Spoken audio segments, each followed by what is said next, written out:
Tudo bem, meus queridos alunos? Nós vamos, com muita alegria, encontrar mais uma vez para dar continuidade à nossa temática da modernidade, da pós-modernidade, das ideologias que circundam a pós-modernidade. Na aula passada, nós terminamos a nossa aula falando exatamente do amor líquido, né? Segundo a tese do filósofo Zygmunt Bauman. Hoje nós vamos dar continuidade a partir desse pequeno videozinho. Nós vamos passar primeiro esse pequeno vídeo que fala sobre a modernidade líquida e depois nós vamos dar continuidade falando a respeito dessa temática do amor líquido, da verdade líquida, dessa liquidez que necessariamente a gente sabe que habita a pós-modernidade. Estamos comigo aí.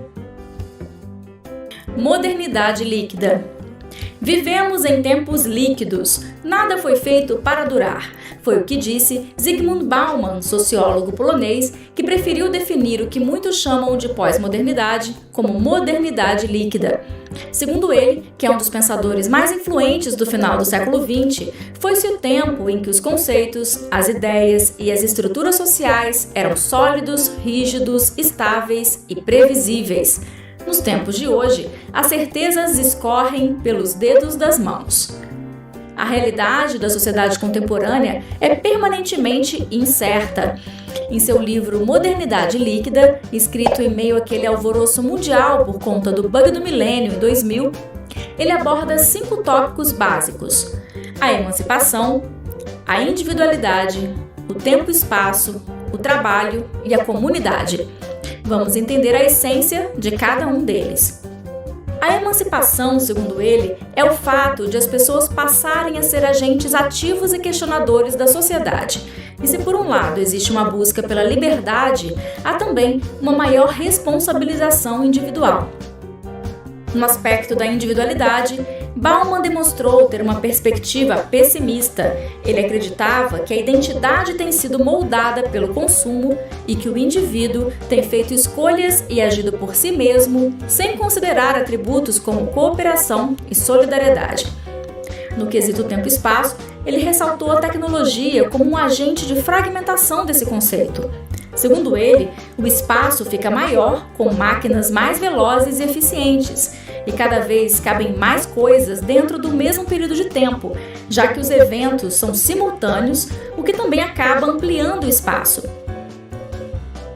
Em entrevistas mais recentes, ele chegou a abordar a questão da instantaneidade que se amplificou com o fenômeno das redes sociais, em que a urgência de ir a algum lugar é menor devido à existência de um espaço virtual no qual podemos ir a qualquer local no instante em que quisermos. Sobre trabalho, ele afirmou que na modernidade líquida, o desemprego é estrutural em sociedades prósperas, uma vez que as relações profissionais são instáveis e efêmeras. Ele destacou ainda que o progresso vem a partir da confiança em si mesmo e no desenvolvimento de estratégias e ações de curto prazo. E no quinto tópico, ele abordou o enfraquecimento do conceito de comunidade, uma vez que a sociedade estabelece hoje seus laços em forma de rede por meio de conexões que são feitas e desfeitas com base em interesses contextuais.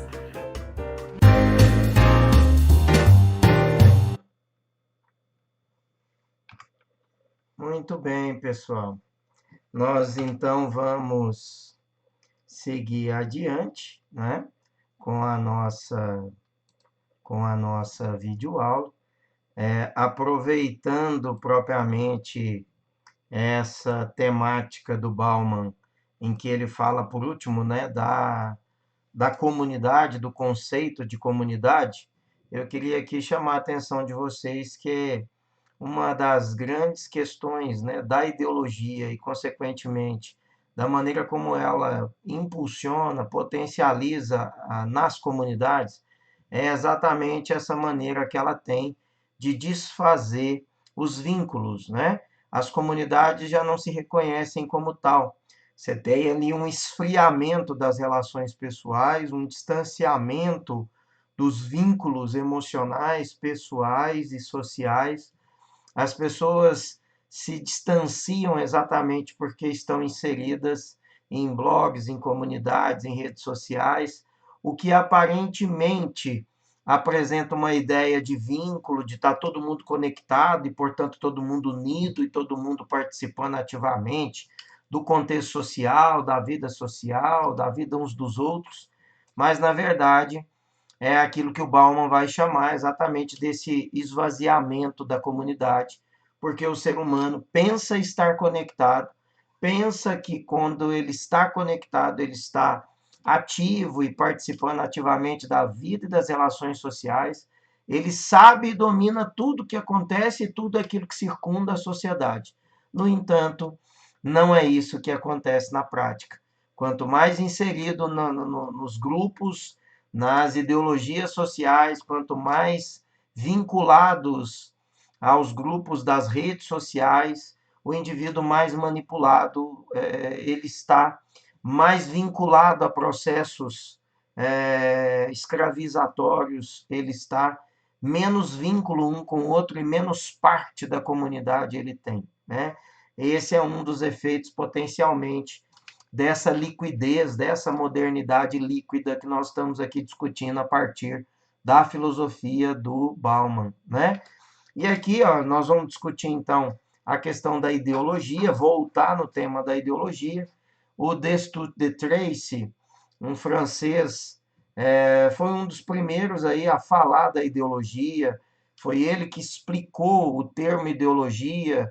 Ele foi uma das pessoas que mais influenciaram aí a corrente positivista do Comte. O Destutt de Tracy vai dizer que a ideologia são teorias de ideias, são concepções, né? São formulações teóricas, né? E a partir daí, dessa ideologia como ciência das ideias, como teoria das ideias, nós vamos ver que, na verdade, essa ideologia deixou de ser propriamente uma ciência em que teoriza ideias, em que a gente discute ideias, porque a ideologia passou a ser um instrumento forte de dominação, um instrumento forte de alienação, um instrumento forte de fazer com que esses vínculos sociais se desfazem e fazer com que o indivíduo seja facilmente manipulado, alienado e conduzido por mentiras, por fake news, por reportagens, né, tendenciosas, por mídia que é vendida e automaticamente faz com que os indivíduos comprem um editorial também mentiroso, também tendencioso. O indivíduo, então, não tem a clareza real daquilo que acontece, né?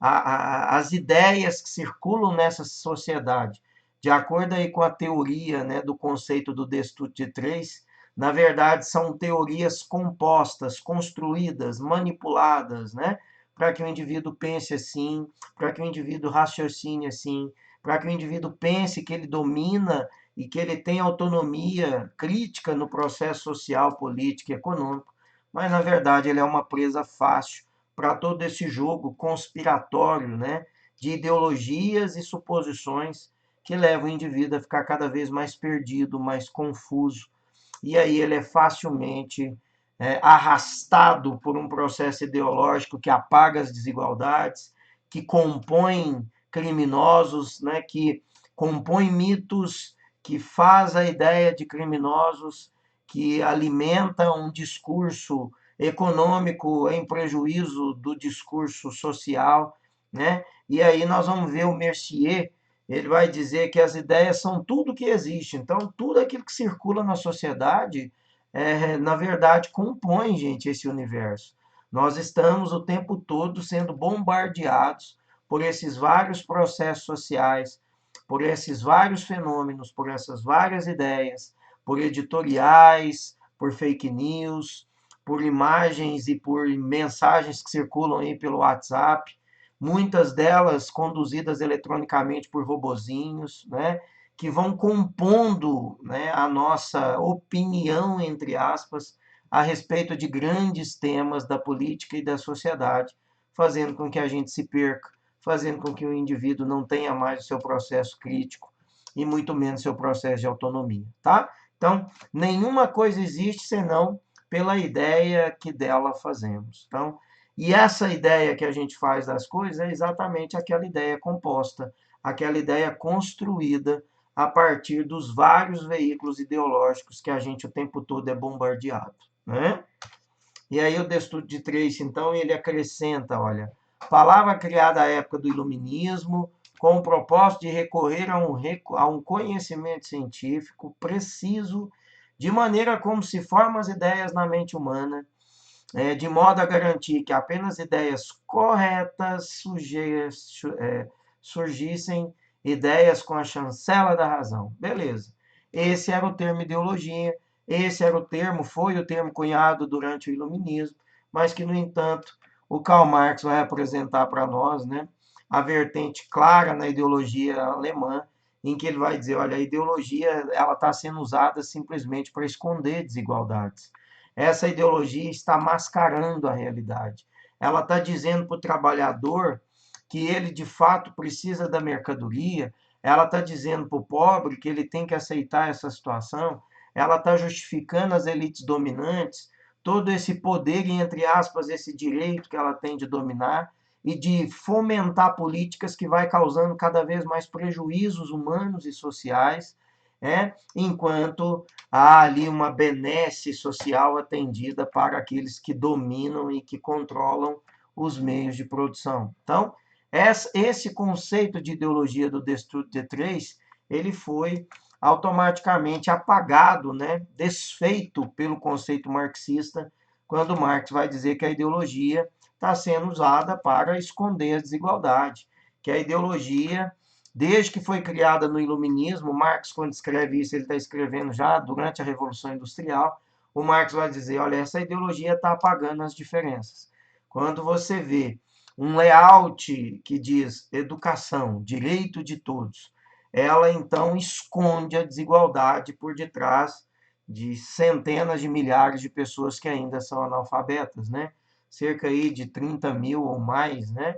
Pessoas estão totalmente analfabetas. Então, quer dizer, você vê realidades que são escondidas, realidades que são disfarçadas por um discurso ideológico que internaliza a nossa vida, que faz parte do nosso universo, que a gente assimila através das propagandas, através do noticiário, através das propagandas nas revistas, dos outdoors, dos discursos políticos ideológicos que a gente vê articulistas e políticos fazendo nas suas redes, nos seus canais, e também através dos WhatsApp que circulam N fake news, destruindo a imagem de alguém ou construindo mitos, construindo símbolos, né? Que as pessoas aplaudem e pensam que são aqueles que salvariam todos os problemas e resolveriam todos os problemas que uma sociedade possui, e na prática a gente vê que isso é somente uma composição mentirosa, uma imagem mentirosa de alguém ou de uma liderança que não tem essa condição exatamente porque ela representa o contrário daquilo que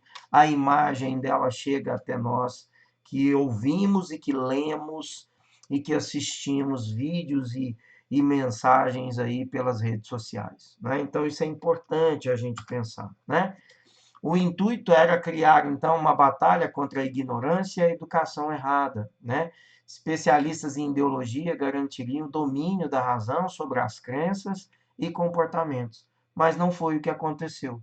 Na verdade, as crenças, o comportamento foi totalmente induzido e composto pelas ideologias que passaram a influenciar o nosso pensamento, o nosso senso crítico, as nossas escolhas e a nossa opinião, né? A teoria, então, da razão instrumental, do Max Horkheimer, que a gente estuda essa teoria lá na indústria cultural, né? O Max Horkheimer vai dizer dessa razão instrumental. Nós temos, sim, processos racionais. Nós temos, sim, tecnologias que são fomentadas, criadas, desenvolvidas e que estão a acesso, né? Que estão aí acessível para que a gente possa usar. Nos cursos universitários, nós temos pesquisa e teoria. As pessoas estão se formando e desenvolvendo tecnologias, com certeza. Mais essa tecnologia, mais essa razão, mais esse senso crítico, mais essas opiniões que circulam aí nos grupos, né, de WhatsApp ou mesmo nos canais do YouTube, são todas essas através dessa razão instrumental, onde a razão é apenas um instrumento de dominação. A razão apenas reproduz um discurso dominante que já está inserido e internalizado no nosso meio social, né? O indivíduo então se perde, o indivíduo não tem a clareza de todas as opiniões e de tudo aquilo que chega até ele. Eu ligo aí nos canais do YouTube e vejo um monte de gente dando opiniões sobre o cenário político, avaliando vídeos e avaliando reuniões, né, ministeriais e tal, mas vejo ainda por detrás das opiniões que circulam uma série de tendências ideológicas que vão formatando a opinião Y ou a opinião Z, né? E na grande maioria das vezes a gente não tem ali uma clareza de senso crítico por detrás daqueles que deveriam nos ajudar a perceber com melhor clareza essa realidade, né? A imprensa, os articulistas, aqueles que traduzem opiniões e tal, aqueles que nos ajudam através do senso crítico a fazer essas opiniões, de modo que a gente pudesse entender e raciocinar. Nem sempre isso chega com clareza para nós, por quê? Porque esses canais também estão carregados de ideologias, alguns até patrocinados por movimentos específicos políticos, né? Então a gente tem que ter esse cuidado para que a gente não seja presa, né, muito fácil também daqueles que supostamente nos ajudariam a entender a realidade, certo? Então, o Marx e o Engels, gente, eles vão dizer que essa ideologia, né, a teoria do materialismo histórico do Karl Marx, vai mostrar, né, que a humanidade, a história da humanidade, até aqui, ou seja, até ali no século XIX, quando Marx escreveu isso, era a história da luta de classe. O manifesto do Partido Comunista, escrito pelo Marx e pelo Engels, vai revelar para nós com clareza, né, esse instrumento da razão, a clareza de objetos e de um panorama político e econômico, quando você tem esse controle econômico e político nas mãos de quem domina os meios de produção, né? O conceito de infra e superestrutura que nós já fizemos numa aula anterior, que eu volto aqui, né, a chamar a atenção de vocês, o discurso de infra como base e superestrutura como prédio, né? Esse conceito marxista que coloca a infra como base e a superestrutura como as relações sociais. Aqui o campo das relações sociais, aqui o campo das relações produtivas, né? Aqui nós temos matéria-prima, quem controla o poder econômico, o sistema produtivo, o sistema bancário. Aqui nós temos tecnologia, aqui nós temos o capital internacional. Aqui nós temos uma série de controle produtivo, a matéria-prima, o modo de produzir, a forma de organizar para produzir. Enquanto que aqui nós temos política, educação, religiosidade. Aqui nós temos o campo da ideologia da propaganda. Aqui nós temos os processos educacionais. O Marx vai dizer que há um controle intermitente da infra na superestrutura. Como que acontece esse controle? Através das ideologias, através da elaboração de leis, através de um poder judiciário que, quando decide aqui, ele decide por influência da infra, né? De pessoas que aqui estão eleitas e que vão elaborar leis no Congresso, no Senado, na Câmara, nas assembleias estaduais, vão elaborar leis nos representando, mas a partir da orientação dada por quem patrocinou economicamente as suas campanhas.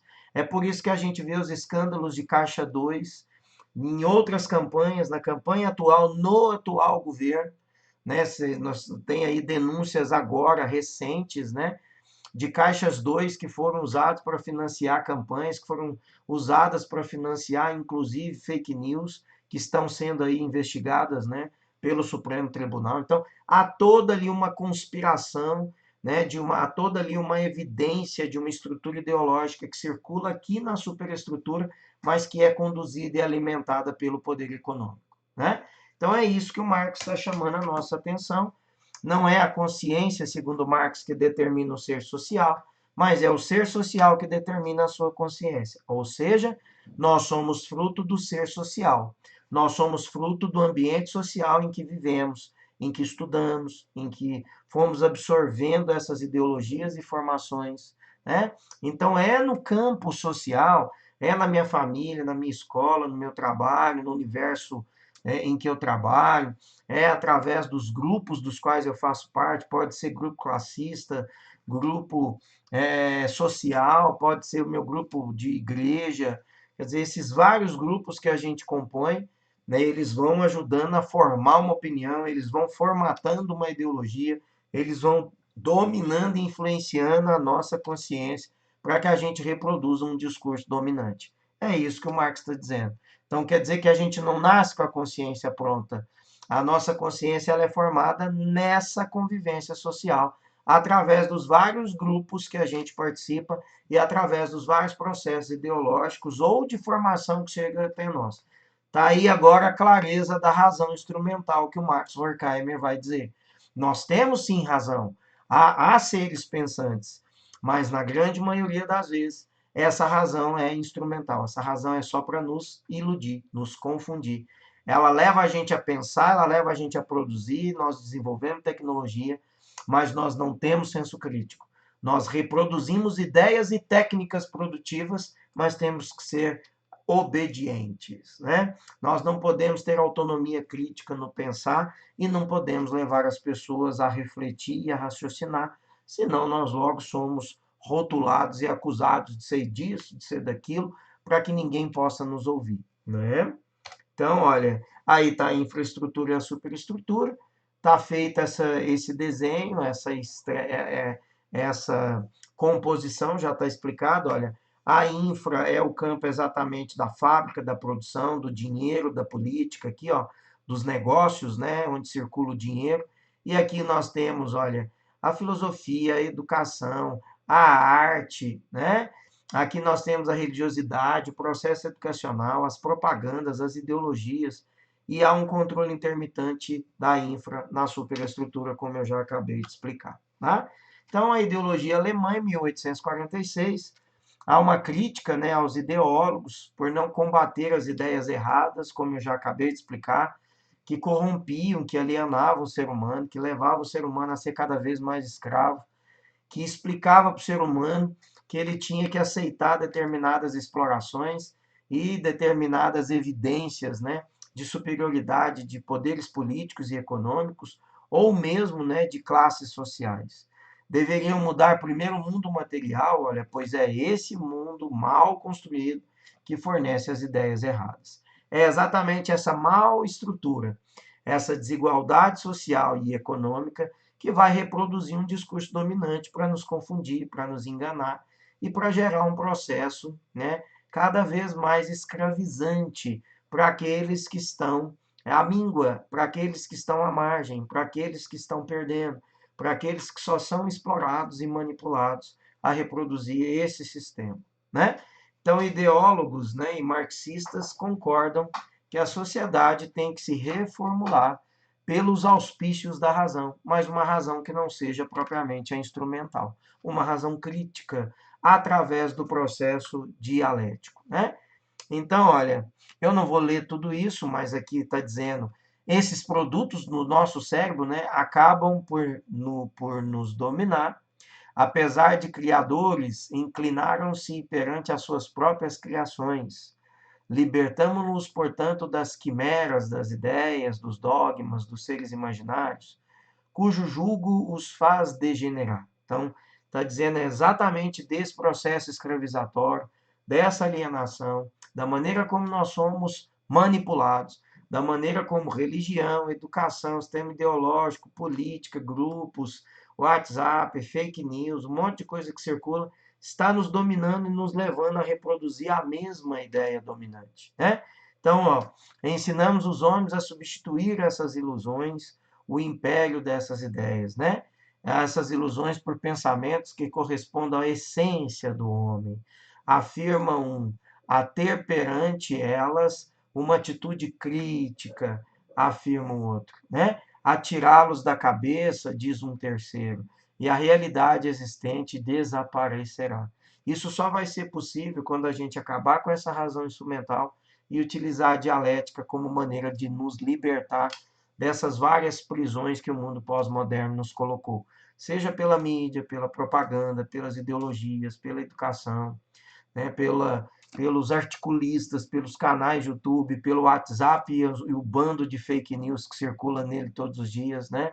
Seja pela religiosidade que aliena, que escraviza e que coloca pessoas, né, votando em partidos, endeusando líderes, né, cultivando ideias que não são nem um pouco cristãs, mas ainda assim essas pessoas estão alimentando esse processo alienatório, né? Esse processo alienante. É exatamente aí. Então, para a gente resgatar essa sociedade, nós teríamos então que libertar essa sociedade desse jugo, né, de amarras ideológicas que vem aprisionando o tempo todo, né? Aí nós vamos entrar na questão da década de 20, aí, o crescimento do fascismo, né, no pós-iluminismo, logo depois da derrocada da crise de 1929 nos Estados Unidos, né? A ideologia, então, no campo das crenças, olha. A ideologia apresenta nos discursos políticos e nas ciências sociais. Deixa de ser motivo das discussões filosóficas somente e adquire um novo significado, passando do campo do conhecimento para o campo das crenças, do senso comum. É a partir daí que ela passa a nutrir fascismo, é a partir daí que ela passa a nutrir nazismo, que ela passa a nutrir neoliberalismo, que ela passa a nutrir regimes conservadores, que ela passa a justificar o poder econômico acima do bem humano, da satisfação humana, da saúde humana, né, da dignidade humana. Então, é a partir daí que a gente vai se tornando escravo desse processo, que constrói uma ideia de corrupção, mas que faz vista grossa para o mesmo processo quando é daquele lado dominante, né? Que cria mitos e que cria também algozes, né, réus cruéis, né, que faz com que o ser humano tenha uma leitura distorcida com relação ao aparato jurídico, ao regime democrático, como que a gente deveria se valer dos princípios democráticos como aquele que poderiam garantir uma vida digna, igual, né, e, consequentemente, o desenvolvimento para todas as pessoas, inclusive com o controle das desigualdades sociais, né?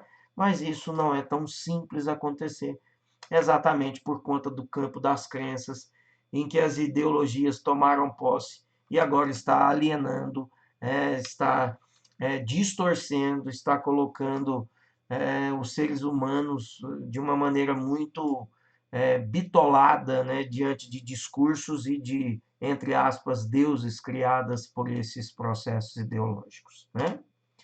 Aí nós temos as distorções, né, ideologia como distorção dessa realidade objetiva, né? Na obra Ideologia e Utopia, nós vamos ver que essa distinguindo então, né, cada grupo, olha, esse é o Karl Mannheim, né? Identificado por sua perspectiva cognitiva específica, determinada por sua posição de classe, nacionalidade, prática profissional, é confinado, olha, numa realidade parcial. Então, mais uma vez, nós estamos vendo como que a ideologia está confinando o indivíduo a essa escravidão, como que a ideologia está confinando o indivíduo a escolher lideranças, né? A se perder diante de maus feitos feitas por essas lideranças, a permitir que a mídia, a permitir que os grupos, né, de redes sociais possam conduzir as nossas opiniões e manipular, inclusive, o nosso voto, né? Então, olha, que não permite ver a totalidade. O indivíduo está vendo parcialmente. E todo mundo se sente doutor e apto a avaliar tudo que está acontecendo no cenário político, cada um conjugando e puxando a sardinha, né, por seu pires. No entanto, nenhum deles com a possibilidade clara de enxergar essa totalidade, exatamente porque a totalidade está escondida, ela está esfumaçada, né? Ela já não é mais visível, porque tudo foi fragmentado, desfacelado, exatamente para que a gente não veja nada, exatamente para que a gente não compreenda tudo. Assim como o Fordismo fez em dividir as partes produtivas na fábrica, impedindo que os operários pudessem enxergar o todo e dominar o processo produtivo. Quando ele colocou cada um produzindo um pedacinho pequeno na fábrica, aquela pessoa só sabia fazer aquele pequeno pedaço. Ele podia facilmente trocar a mão de obra dela por outra pessoa. E essa pessoa não conhecia o todo, porque o todo só conhecia quem? Os gerentes, né? Os diretores, aqueles que tinham o domínio intelectual do processo. Os operários passaram a ter só uma mão de obra, né, cada vez menos importante e a expressão manual e cada vez menos expressão intelectual. Certo, gente? E aí, para a gente encerrar, então, essa extraterritorialidade social, né? O conhecimento verdadeiro, olha, aquele que não é ideológico, só é possível a pessoas desvinculadas de qualquer grupo social, religião ou classe, né? Que exerceriam o papel de críticos, coletivos e imparcial. Então, quer dizer que eu não posso participar de grupo nenhum, não posso vivenciar a religiosidade. Não é bem assim, né? A gente pode participar de tudo isso, a gente pode vivenciar tudo isso, mas a gente tem que entender que cada um desses grupos também estão, ó, extremamente infiltrados de ideologias. E a gente tem que entender para poder separar o joio do trigo. Nós temos que aprender como que faz isso para que a gente não se perca nesse processo, né? A dialética é o melhor remédio, a razão tem que ser usada para que a gente compreenda a totalidade e olhar para cada um desses processos que circulam com um olhar bem crítico, para que a gente não caia em todas essas arapucas, né? Em todas essas armadilhas que o processo ideológico vem todos os dias nos prender como teia de aranha, em que a gente gruda nelas e não consegue caminhar sozinho, né? É exatamente essa a reflexão, é assim que a gente precisa pensar.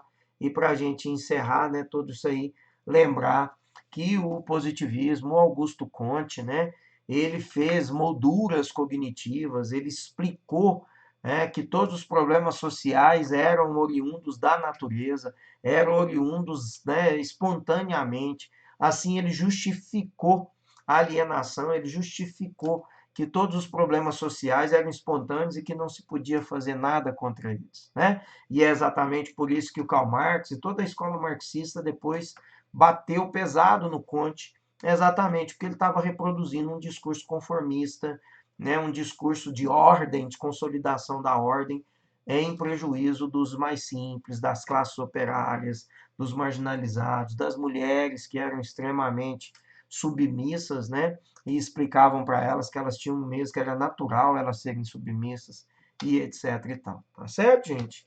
E aí, essa ideia, então, o Bauman, né, para a gente encerrar, ele vai remeter a esse termo, né, glocalização, que é uma junção de globalização e localização da política, né? Esse processo, então, resulta em que, segundo ele? Na progressiva separação entre o poder, né, o capital e o saber, e a política.